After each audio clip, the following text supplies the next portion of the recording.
I went scuba diving in a river and found something I never expected. I went scuba diving in a river and found something I never expected. This river looks peaceful, but it hides years of lost treasure. This river looks peaceful, but it hides years of lost treasure. So I grabbed my scuba gear and searched the river bottom. So I grabbed my scuba gear and searched the river bottom.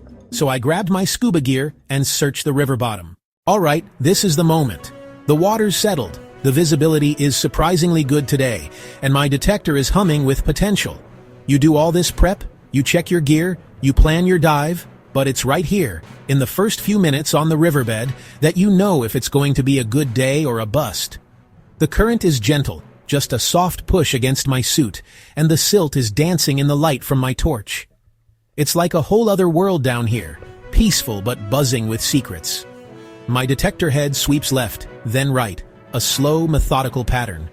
I'm listening for that telltale spike in the audio, that sudden sharp beep that cuts through the low, steady threshold hum. It's a sound that gets your heart racing every single time, no matter how long you've been doing this. And then, there it is. A solid, high-pitched tone. Not a faint whisper, but a confident scream that says, "Hey, over here!" My pulse quickens. The signal is strong and repeatable, which is exactly what you want. It's not a faint, iffy signal that could be mineralized rock or a stray piece of foil. This is something solid, something with mass. I pinpoint the location, making a small cross in the sand with my finger. Time to dig. I switch the detector for my pinpointer and my trusty trowel. Gently, I start to fan the silt away. You have to be careful here. You don't want to scratch or damage whatever is buried just beneath the surface. Clouds of sediment billow up, and for a moment, I'm working blind, going purely by the feel and the escalating buzz of the pinpointer in my hand. The buzzing gets frantic. It's right there. I reach in with my gloved fingers, feeling around in the soft mud. My fingers close around something hard and angular. It's not a coin. It feels familiar. I pull it out from the muck and into the light. It's a pocket knife. A classic multi-tool type. It's seen better days for sure, with a bit of rust blooming on the hinges, but it's largely intact. I flick open one of the blades. Still has a bit of an edge. You have to wonder about the story behind this. Did someone drop it while fishing? Did it fall out of a boat? Every object has a history, a moment it was lost. That's the first find of the day, and it's a good one. It breaks the ice and gets the momentum going. I stow it safely in my finds pouch, a satisfying clink as it settles in. Okay, let's see what else is hiding down here. I reset my grid, moving a few feet downstream, and begin the sweep again. And you are not going to believe this. Not even 30 seconds later. Beep! Another signal, just as loud and clear as the first. This is what I'm talking about. This is when you know you've hit a drop zone. This signal is different though. It's a higher tone, purer. My detector gives different sounds for different types of metal, and this one is singing in the gold and silver range. My heart is absolutely pounding now. This could be it. This could be the find of the day, maybe even the month. Again, I go through the process. Pinpoint, mark, and carefully excavate. The target is shallow. As I brush away the top layer of pebbles and sand, something catches the light. A glint. A sparkle. It's not the dull gleam of a bottle cap or the flat shine of a pull tab. This is different. This is the unmistakable fire of something precious. My fingers close around it and I lift it up. It's a ring. A beautiful, delicate silver ring with a small, clear stone that winks at me in the filtered sunlight. It's in perfect condition. It's moments like this that make all the effort worthwhile. The sheer, unadulterated thrill of discovery. It's a treasure rush. And the river wasn't done with me yet. It was like I'd stumbled upon a lost and found box that had been shaken open underwater.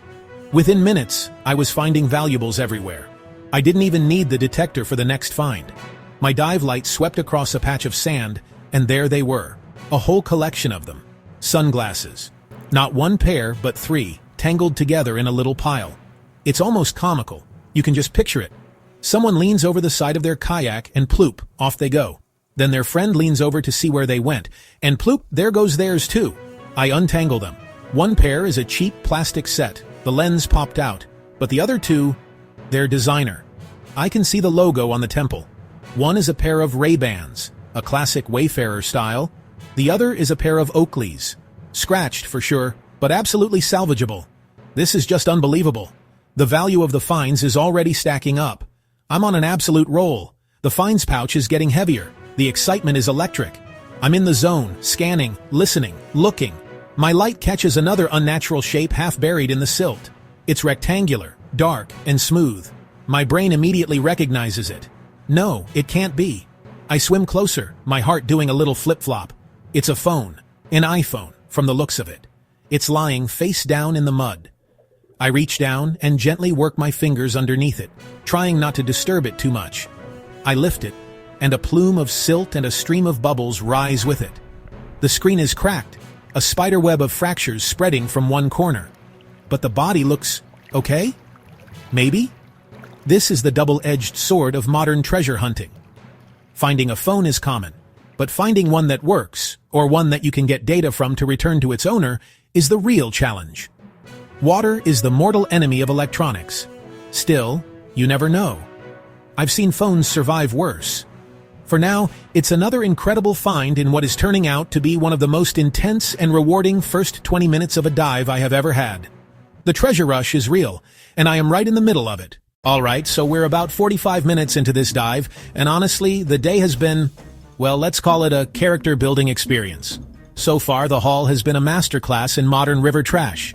We're talking about a dozen bottle caps, a spark plug that looked ancient but was probably from 2003, and a fishing lure that snagged my glove and nearly gave me a heart attack. You know how it is. Every single time the detector screams, your heart leaps. You think, this is it. This is the one. The lost pirate treasure, the diamond ring, the historical artifact. And then, it's a pull tab from a soda can. It's a humbling hobby, that's for sure. But you can't get discouraged. The key is persistence. Every beep, no matter how disappointing, is just a signal that your gear is working. It's a reminder that you're in the game.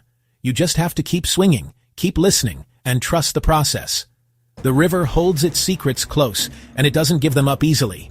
You have to earn it. I was sweeping over this patch of gravel, just downstream from an old collapsed pier. It's a spot I've hit before with mixed results. It's a natural collection point. The current slows down just enough here to drop heavier items. I was about to call it a day on this section and move further downstream, thinking maybe my luck would change there. My fingers were getting numb, that familiar cold seeping into the tips of my gloves. And then I got a signal.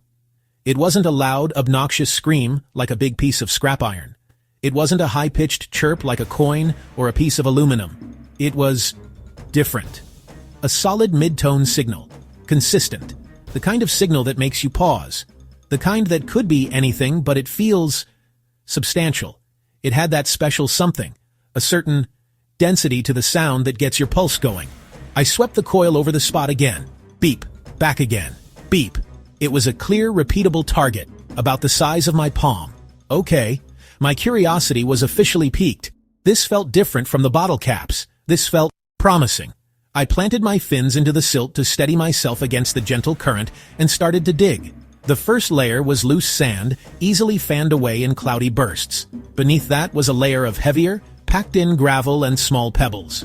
This is where the work begins. You have to be careful. You don't want to just jam your hands in there. You could damage a potentially fragile find, or worse, slice your glove on a piece of broken glass. So it's a slow, methodical process. Fan, feel, repeat. I could feel my fingers brushing against something hard. It wasn't a rock. Rocks have a certain texture, a gritty, natural feel. This was smooth. Too smooth. And it had edges. Sharp, 90-degree angles. My brain started racing through the possibilities. A small tackle box? A piece of a boat? An old phone in a waterproof case? The shape felt rectangular. My heart started thumping a little harder, that familiar adrenaline rush kicking in. I kept clearing away the gravel, pebble by pebble, my movements becoming more deliberate, more focused. The outline was becoming clearer now, a dark shape against the lighter sand. And then I saw it. Just a corner at first, a glint of a lens cover under my dive light. My breath caught in my throat. I stopped digging for a second, just staring. No way. It couldn't be. I've found a lot of things in this river. I've found phones, sunglasses, jewelry, tools. But I've always wanted to find one of these. It's like the holy grail for river treasure hunters. The ultimate find, not because of its monetary value, but because of the stories it might hold. I worked my fingers around the object, feeling the familiar shape of the housing, the distinct bump of the lens. It was wedged in there tight, locked in by the compacted gravel. I had to gently rock it back and forth, loosening the river's grip on it. Slowly, carefully, it started to give way. With one final pull, it came free from its resting place. And there it was, in my hand. My first GoPro ever. I turned it over, my light tracing its features. It was a GoPro Hero 4. You can tell by the shape of the housing and the button layout. It was in surprisingly good condition, still sealed tight in its waterproof case. A little bit of algae had started to grow on the edges, and the housing was scuffed up, but it looked intact. This is the moment. This is what it's all about. The thrill of the discovery, of pulling something from the past back into the present. Holding this little black box, I couldn't help but wonder about its story. Who did it belong to? What was it filming when it was lost? Was it a kayaking adventure? A family swim? A cliff jump gone wrong? How long has it been down here? Months? Years? The Hero 4 came out around 2014, so it could have been sitting on this riverbed for the better part of a decade. And the biggest question of all, the one that was now screaming in my mind, is there anything on the memory card? Does it still work? The possibility of recovering the footage? Of solving the mystery locked inside this little camera? That's the real treasure. This single find just changed the entire day. This is why we do what we do. You know, there are moments in this hobby, that completely transcend the hunt for treasure. Moments that remind you why you fell in love with the river in the first place. I'd been down here for a while. The visibility was starting to drop a little as the afternoon wore on, and my finds bag was feeling, well, let's just say it wasn't exactly weighing me down. I was starting to think about heading back to the surface, maybe calling it a day, and just when I thought the dive couldn't get any better, or in this case, that the day was winding down to a quiet close, something truly magical happened. It started as a shape, a slow-moving, dark silhouette against the hazy green backdrop of the river. At first, my treasure hunting brain kicked in. Was it an old piece of discarded equipment? A strange rock formation I hadn't noticed before? You get used to your eyes playing tricks on you down here. But then, the shape resolved. It wasn't an it was a who, a freshwater turtle. And not just any turtle. This one was majestic. An old soul of the river, moving with a grace and deliberation that just commanded respect. I immediately froze. Every instinct I have as a diver and a nature lover screamed at me, "Don't move, don't breathe too loudly, don't do anything to break this spell." My heart was pounding in my chest, not from exertion, but from pure, unadulterated awe. I met this friendly turtle. And when I say friendly, I don't mean it came up for a high five, but it had this incredible calmness, an air of curiosity that was unmistakable. It wasn't scared. It saw me, this big, clumsy, bubble-blowing creature in its home. And instead of darting away, it just continued. It adjusted its course ever so slightly, deciding to swim past me, giving me the most incredible view. Look at the way it moves. It's like watching a ballet. Every paddle of its powerful legs is so precise, so efficient. It's a master of its environment. You can see the history of the river etched into its shell. Those patterns, the little bits of algae clinging to the edges. This creature has seen seasons change, floods come and go. It's a living, breathing piece of the river's history, far more valuable than any coin or ring I could ever hope to find. Its eye, ancient and intelligent, swiveled to look right at me as it passed. It was just for a second, but in that moment, there was a connection. A silent acknowledgement. It was like it was saying, "I see you. This is my world. Be gentle with it." And I swear, I almost nodded back. It's a profound feeling, to be accepted, even for a moment, by a wild creature in its own habitat. It's a privilege. This is why we have to be so careful down here. It's not just about our own safety. It's about respecting the residents. This is their home. We are just visitors. Every piece of trash we pull out, every fishing line we untangle from a log, it's not just about cleaning up. It's about protecting creatures like this. A single discarded plastic bag or a tangle of fishing line could be a death sentence for an animal this beautiful. Seeing this turtle, so perfectly adapted and at peace, just reinforces that mission. It makes every bottle cap, every rusty can, every single piece of junk I pull out of the water feel 100 times more important. We're not just treasure hunters, we're custodians. We're guardians of this underwater world, and we have a responsibility to leave it better than we found it. The turtle continued on its journey, unhurried. I watched it go, turning my body slowly to keep it in sight for as long as possible. It was like watching a king survey his kingdom. It navigated around a sunken log with effortless grace, its shell catching the dappled sunlight filtering down through the water. The way the light played off its back, it looked like it was adorned with jewels, the real treasures of the river. I wonder what its life is like. Where does it sleep? What does it think about? Does it have a favorite spot to bask in the sun? How many divers has it seen over the years, fumbling around in its living room? It's a humbling thought, to realize you're just a fleeting moment in the long, slow life of an animal like this. A brief, bubbly interruption in its ancient routine. As it swam away, it eventually blended back into the green and brown hues of the river, becoming a silhouette once more before disappearing completely. The water seemed a little emptier after it was gone.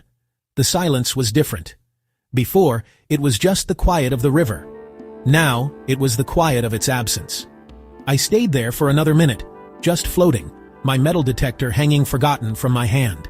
The hunt was over for the day. No lost GoPro or diamond ring could ever compare to that encounter. It was a reminder that the real value of what we do isn't measured in gold or silver. It's measured in moments. Moments of connection, of wonder, and of profound respect for the world we're so lucky to explore. This was the find of the day. No question. It's funny, you come down here looking for things people have lost, but sometimes you end up finding something you didn't even know you were looking for. A bit of perspective, a moment of peace, a connection to something ancient and wild. And that, right there, is better than any treasure. I wonder what memories are still on this GoPro. Tell me what you think, and subscribe for part 2.